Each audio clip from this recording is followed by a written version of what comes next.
The room laughed when she dropped her glass. Not out loud. The kind of laughter that hides behind smiles and whispers. "That's the billionaire's wife," someone muttered. "She looks like she doesn't belong here." She didn't apologize. She didn't explain.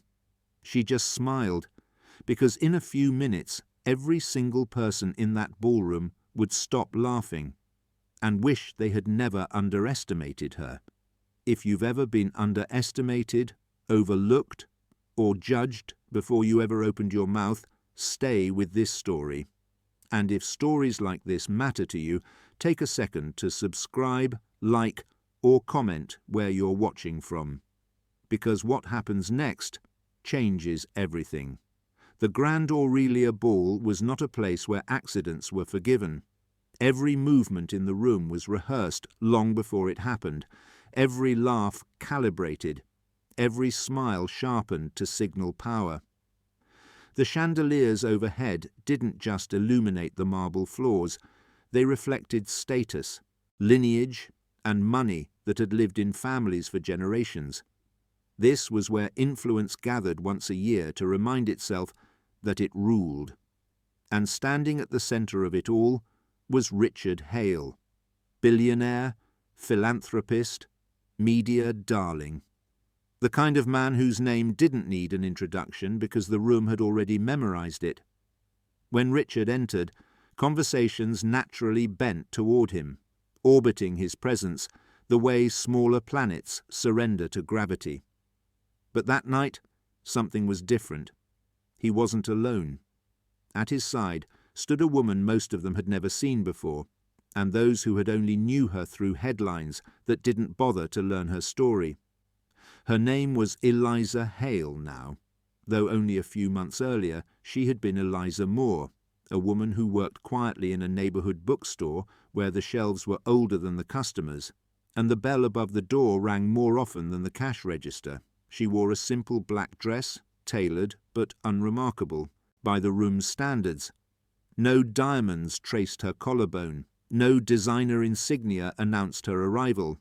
The only thing she carried was herself, and in that room, that was considered dangerously insufficient. The whispers began the moment they were noticed. Some were curious. Most were cruel. "She doesn't look like his type." "Is this a joke?" Midlife crisis, clearly. Eliza heard them all. The omniscient truth was that she had expected them. She had known, even before agreeing to attend, that the room would test her. What she didn't know was how quickly they would decide she had already failed. The broken glass on the marble floor only confirmed what many of them wanted to believe.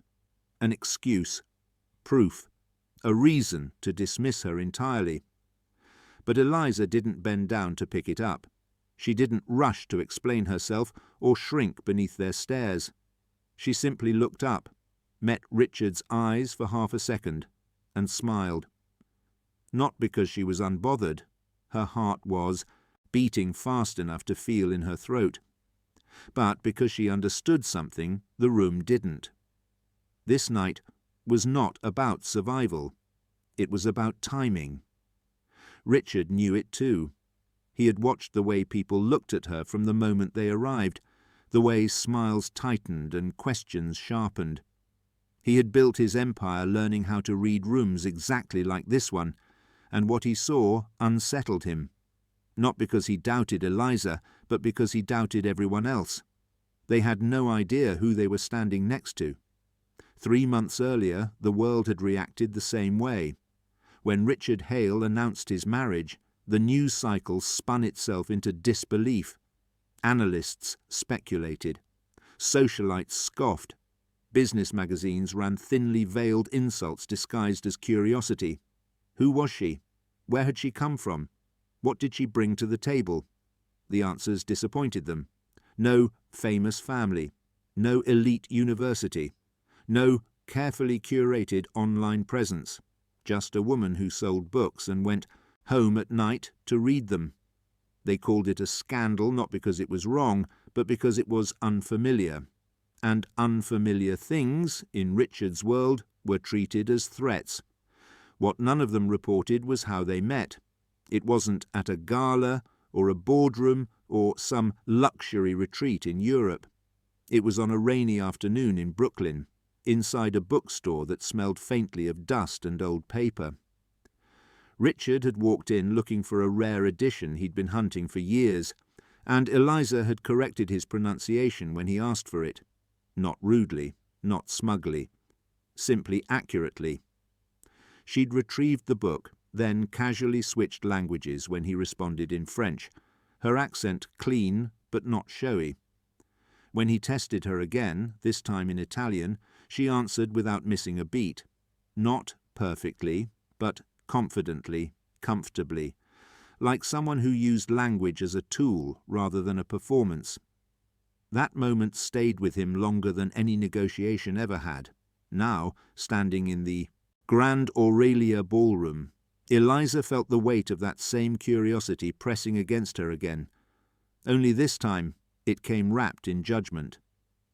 Glass crunched beneath a waiter's shoe as the spill was quietly cleaned, and the room moved on, satisfied that it had already placed her where she belonged, at least for now, because in 14 minutes the tone of that room would change.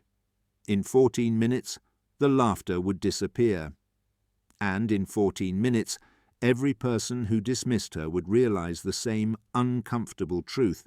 They had mistaken quiet for weakness, and the night had only just begun. Dinner at the Grand Aurelia Ball was less about food and more about positioning. Seats were assigned with surgical precision, each name card reflecting alliances, grudges, and unspoken hierarchies that had been negotiated long before the guests arrived.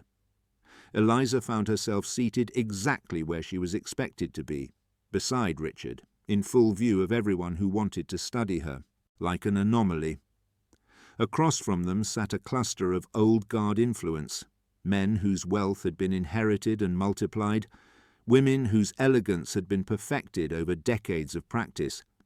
They smiled when Richard spoke, and barely concealed their impatience when Eliza did.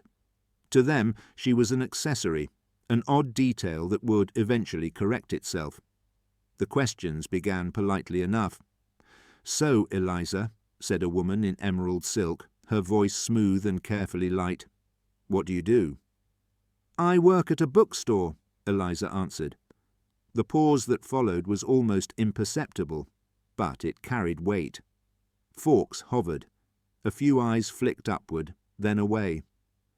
"How charming," the woman replied, as though searching for the appropriate word and settling for the safest one. "That must be quite the change for you." Eliza nodded. "In some ways." A man to her left leaned forward, curiosity sharpened by skepticism. "And how did you meet Richard? I imagine your worlds are rather different." They were waiting for a story that would make sense to them, something flattering, something transactional, but Eliza didn't give it to them. "In a bookstore," she said simply. A ripple of restrained laughter moved around the table. Richard felt it immediately, the familiar tightening in his chest that came when people mistook restraint for permission. He opened his mouth to intervene, but Eliza touched his hand beneath the table, just enough pressure to stop him. She wasn't ready yet. The truth was, Eliza had spent most of her life in rooms like this, though none of them looked like ballrooms. Classrooms where teachers assumed she'd fall behind. Interviews where her resume was dismissed before she sat down. Conversations where people spoke slowly to her, as if careful diction might bridge the gap they imagined between them. She had learned early that correction invited resistance. Silence invited underestimation. And underestimation, when timed correctly, was a gift. As the main course was cleared, the attention at the table shifted away from her, satisfied that there was nothing more to discover. Eliza listened as they spoke of mergers, policy, and legacy donations, their words heavy with self-importance. She watched how power moved, not loudly but comfortably, like it belonged there by default. and she waited. At the head of the room, the host rose to signal the beginning of the evening's formal program.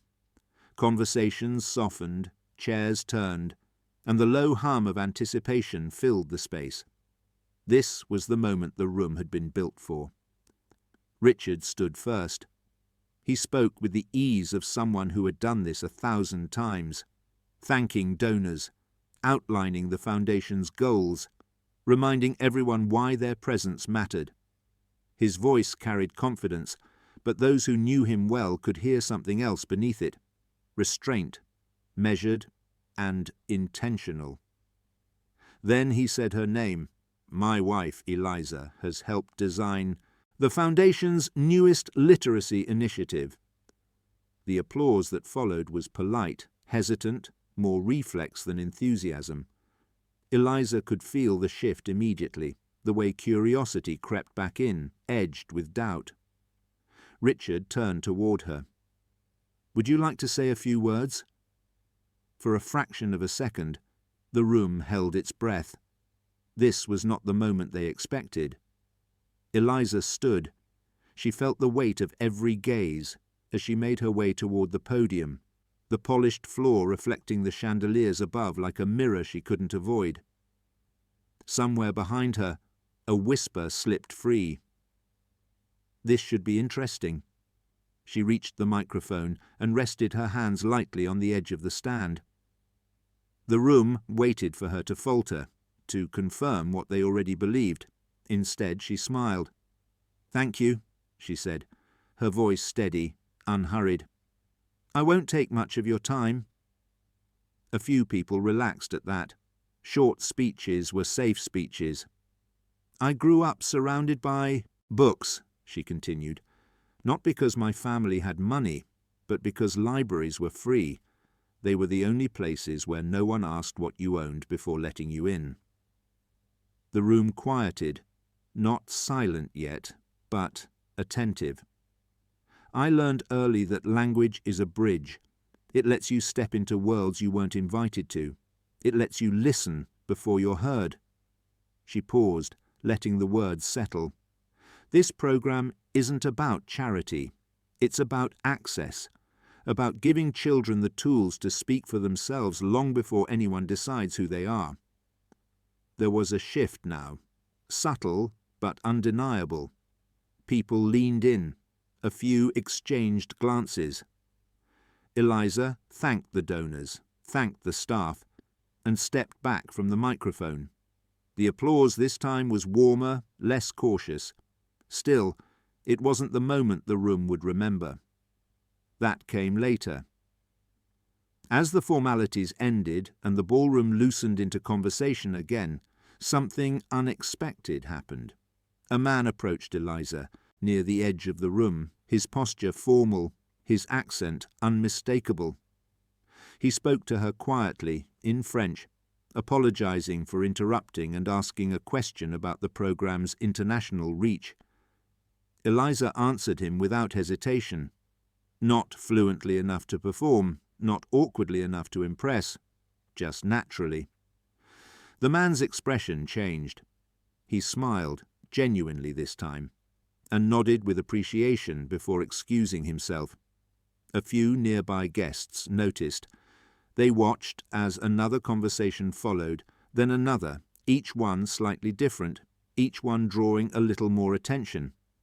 Eliza wasn't commanding the room. She wasn't trying to. She was simply existing in it, competently. And slowly, almost imperceptibly, the room began to adjust. If you're still here, stay with it. This is where the night starts to turn. Not loudly, not all at once, but in the way power always shifts when it realizes it has misjudged someone. The first real change didn't announce itself. There was no gasp, no sudden hush. It arrived quietly, carried on the backs of glances that lingered a second too long, and conversations that stalled when Eliza passed nearby.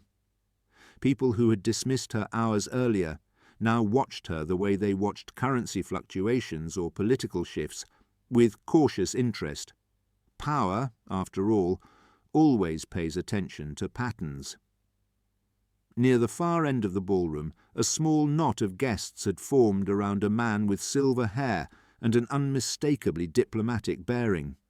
He was speaking animatedly, gesturing with one hand, frustration sharpening his tone. Those listening nodded without understanding, their smiles frozen in polite confusion. Eliza noticed before anyone called her over. She had always noticed things like that. The slight tension in a voice, the discomfort behind a smile. It was a skill honed from years of reading people when books weren't enough. When she approached, the man turned instinctively toward her, relief flickering across his face. He spoke again, this time slower, still in French. Eliza answered gently, clarifying a point he had been trying to make for several minutes. His shoulders eased. He laughed, the tension dissolving as if it had never been there, and the people around them blinked, caught off guard. The exchange lasted less than a minute, but the effect rippled outward. "Did you hear that?" "She speaks French?" "No, not just French. Listen to how he's responding." Eliza excused herself before the attention could settle too heavily on her, drifting back toward Richard. He met her eyes across the room, a quiet question in his expression. She gave a small nod. It had begun. Word spread the way it always did in elite spaces, not openly, but sideways. One conversation bled into another.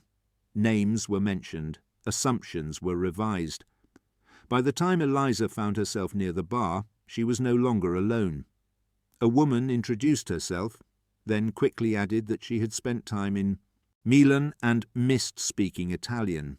Eliza replied carefully, conversationally, just enough to confirm what the woman hoped and feared at the same time. Another man joined them, switching to Spanish, testing the ground. Eliza followed, her responses measured, practical, never showy. She didn't dominate the conversations. She didn't perform. She listened. And that, more than anything, unsettled them. Across the room, Richard watched the recalibration happen in real time. People who had barely acknowledged Eliza now angled their bodies toward her. Those who had mocked her dress now took note of how effortlessly she carried herself. The hierarchy they had taken for granted began to bend, not because anyone demanded it, but because it no longer made sense. One of Richard's long-time associates leaned in beside him. "You never said your wife had such an international background." Richard didn't look away from Eliza. "I never said she didn't." The associate laughed, nervously, unsure how to read that. Near the centre of the room, a woman who had earlier remarked on Eliza's simplicity watched from a distance, her expression tight. She had built her social capital on knowing exactly where everyone stood. Tonight, that certainty was slipping. Eliza felt it too. The air had changed. Where there had been condescension, there was now caution. Where there had been laughter, there was calculation. She remained calm, though inside, a quiet resolve anchored her. She hadn't come to impress them. She had come because Richard had asked her to stand beside him, and because she had decided long ago that shrinking would never protect her. If this moment resonates with you, if you've ever felt underestimated in a room that wasn't built for you, stay with this story. And if you haven't yet, this is a good time to like or subscribe, because what happens next isn't subtle, and it isn't accidental. The turning point arrived when the host announced a brief interlude before the final remarks. A senior donor had requested a short address, something spontaneous, something international in spirit. The phrasing was vague, but the implication was clear. They wanted a display. Eyes drifted, almost unconsciously, toward Eliza. Someone suggested her name softly, as if testing the idea aloud. Another voice agreed. The suggestion gathered momentum, not because they respected her yet, but because they were curious. Eliza felt the weight of that curiosity settle on her shoulders. She looked at Richard. He didn't speak. He didn't need to. His expression was calm, steady, a silent reminder that whatever she chose next would be hers alone. Eliza took a breath. She had spent her life learning when to stay quiet and when to step forward. She knew the difference between being invited as a novelty and being heard as an equal. This time she stepped forward. The host welcomed her with a smile that held more uncertainty than warmth. Eliza thanked him, adjusted the microphone slightly, and waited. The room stilled, not expectant, but alert. She didn't begin in English. The first sentence was measured, respectful, spoken in clear French, acknowledging the guests, the foundation, and the shared responsibility of education across borders. A ripple passed through the crowd. Heads turned. Whispers ceased. She transitioned naturally, switching to Italian for a brief moment, referencing partnerships and shared history, then returned to English, grounding her words so no one felt excluded. The effect was immediate and irreversible. This was not a party trick. This was command. When she finished, the applause didn't hesitate. It rose, full and unrestrained, filling the ballroom and erasing the laughter that had opened the night. Eliza stepped back, heart steady now, the realization settling in as clearly as the sound of clapping around her. They weren't shocked because she spoke other languages. They were shocked because they had assumed she couldn't, and assumptions, once exposed, are impossible to reclaim. Applause has a way of rewriting history. Moments earlier, many of the people now clapping had been perfectly content to let Eliza remain invisible. Now they stood a little straighter, smiled a little wider, as if enthusiasm might erase the evidence of their earlier judgments. Power does that when it realizes it miscalculated. It rushes to align itself with what it can no longer control. Eliza felt the shift immediately, though she didn't let it change her pace. She stepped away from the podium and returned to Richard's side, the noise washing over her without pulling her under. The applause wasn't for validation. It was confirmation. Around the room, conversations reignited, but they sounded different now. Names were dropped with urgency. Introductions were reattempted. People who had once spoken past Eliza now spoke to her, their questions layered with respect they hadn't earned. A man approached Richard first, then turned to Eliza with a nod that bordered on reverence. "Your remarks were impressive," he said. "I had no idea." Eliza smiled politely. Most people don't. Nearby, one of the women who had laughed at her dress earlier found herself standing uncomfortably close, waiting for a moment to speak. When she finally did, her tone was lighter than before, carefully rehearsed. "You must have had quite an education," Eliza met her. Eliza, eyes. "Not the kind you're thinking of." The woman laughed, uncertain, then excused herself. Richard watched it all with a clarity that surprised even him. He had expected resistance, perhaps even quiet backlash.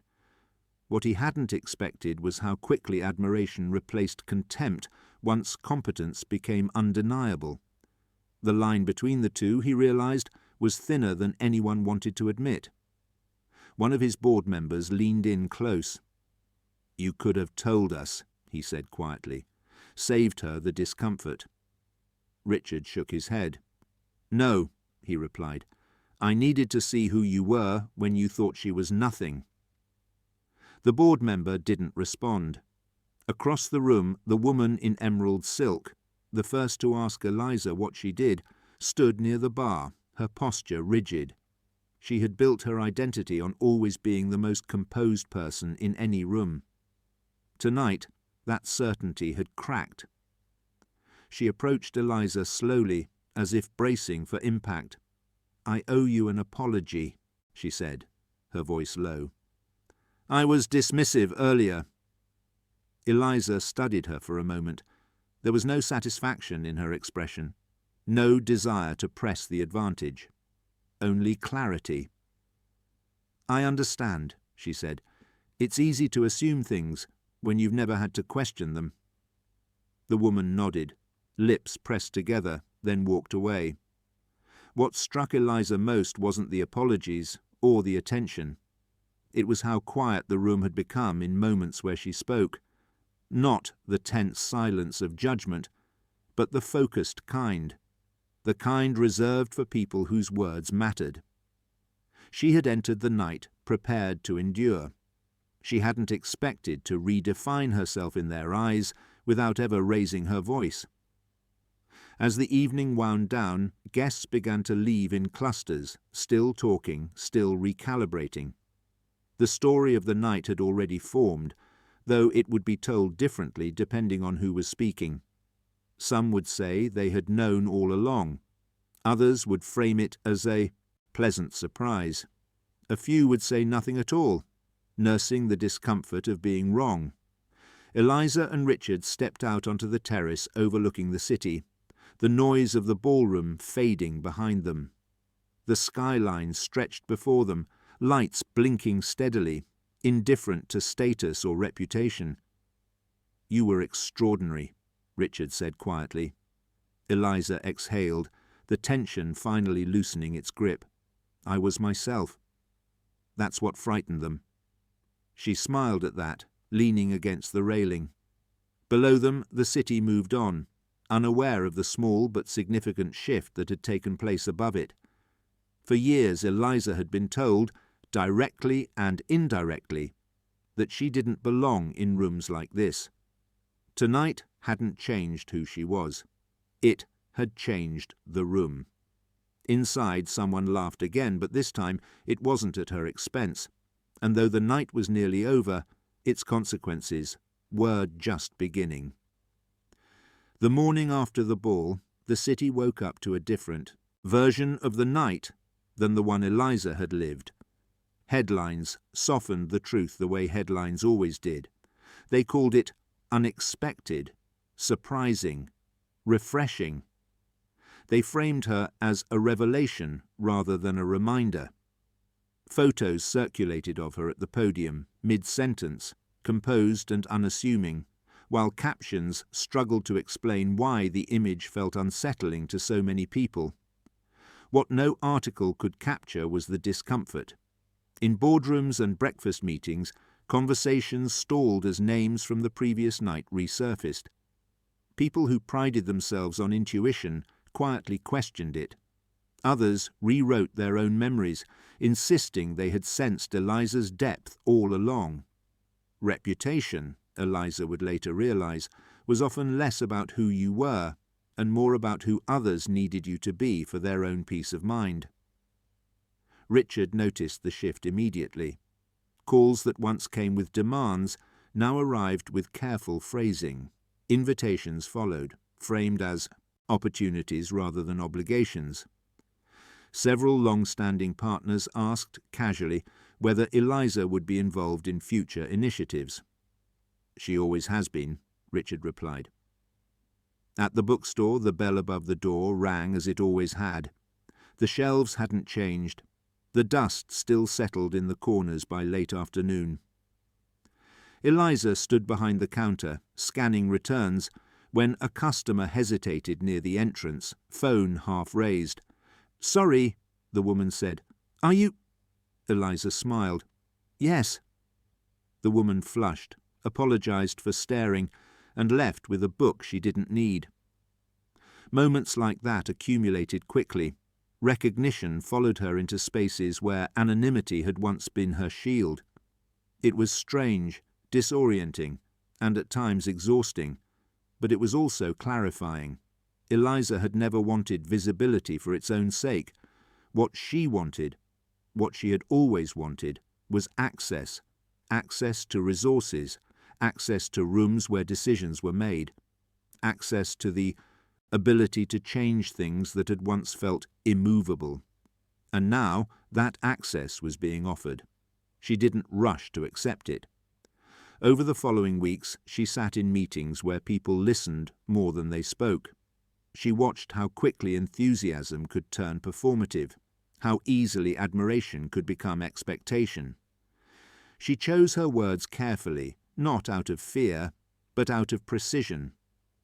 The literacy initiative moved forward quietly, deliberately. Eliza insisted on partnerships with public libraries and local educators rather than flashy endorsements. She rejected proposals that centered optics over outcomes. When questioned, she didn't justify herself. "This isn't about how it looks," she said. "It's about who it reaches." Some bristled at that. Others adjusted. One afternoon, as she left a planning session, Richard caught up to her in the hallway. "You know," he said, "they're starting to realize this isn't a phase." Eliza nodded. "I never thought it was." What followed the ball wasn't a fall from grace for those who had mocked her. It was something quieter and, in many ways, more lasting. Deals stalled. Influence shifted. People who had once spoken freely now chose their words with care, aware that the rooms they dominated were no longer as predictable as they once were. And Eliza moved through it all without spectacle. If you've stayed this far, you already know this story was never really about the ball. It was about what happens when assumptions collide with reality. If that resonates with you, this is a good moment to subscribe or like, because the ending isn't about triumph. It's about impact. The letter arrived on a Thursday. It was handwritten, the envelope creased, the return address unfamiliar. Inside was a note from a girl who lived 3 blocks from the bookstore, who had watched the coverage on a cracked tablet and decided, for the first time, that maybe the future wasn't closed to her after all. "Eliza, read it twice before folding it carefully and placing it in her bag." That night, as she and Richard sat surrounded by shelves they'd slowly built together, she told him about the letter. He listened without interrupting. "This," she said finally, holding the paper between her fingers, "is why it matters." Richard nodded. "Then let's make sure it lasts." Outside, the city hummed on, unaware of how many small decisions were quietly reshaping it. Eliza turned back to her book, the same one she'd been reading before the world decided to notice her. She had never needed permission to belong, and now she was making sure no one else would either. The literacy program launched without fanfare. There was no grand press conference, no celebrity host, no carefully staged ribbon cutting. Eliza insisted it begin the way her own education had begun, quietly, in places where attention rarely lingered. Public libraries extended their hours. Community centres received shipments of books in multiple languages. Teachers were given resources they had spent years improvising on their own. The impact wasn't immediate, but it was steady. Children who had never owned a book of their own took them home, wrote their names inside the covers, and carried them like proof. Parents asked questions.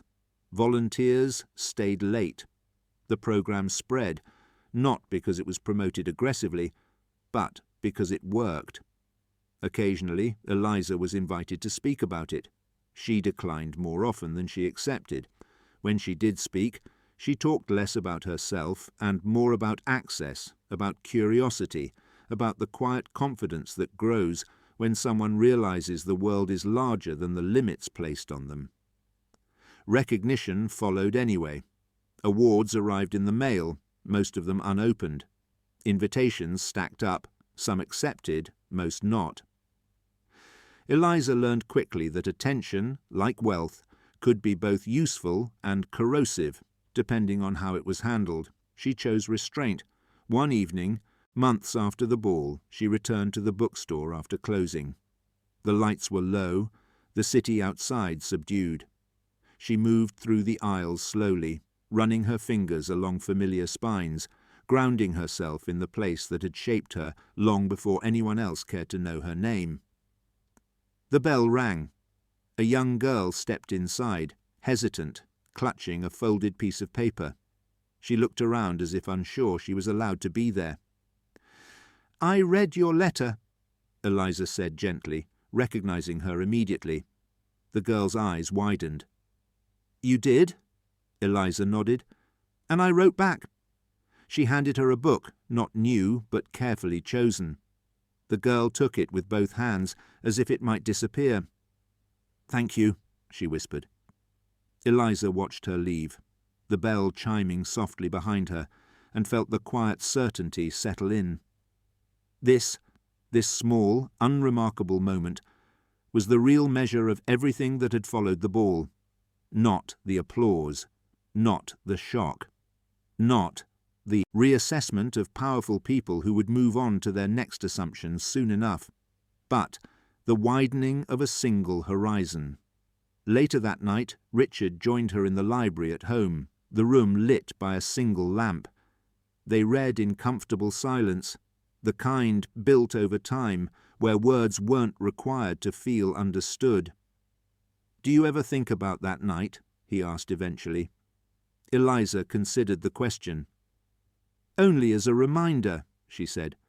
"Not of what they did, of what I didn't." "What's that?" "I didn't change." He smiled, closing his book. Outside, the city continued its restless motion, unaware of the quiet shifts happening within it. Somewhere, a child opened a book for the first time. Somewhere else, someone hesitated before underestimating a stranger. And somewhere between those moments, a woman who had once been laughed at for standing in the wrong room turned the page, exactly where she had always belonged. If this story stayed with you, let it be a reminder. You don't need permission to take up space. You don't need approval to be capable. And you don't need to be loud to be powerful. If it meant something to you, subscribe, like, or share it with someone who needs to hear it. Stories don't change the world all at once, but they change the people who do. Eliza closed her book and leaned back, content in the knowledge that the quiet work would continue tomorrow, and the day after that, and long after the echoes of that ballroom had faded, because the most lasting transformations rarely announce themselves. They simply endure.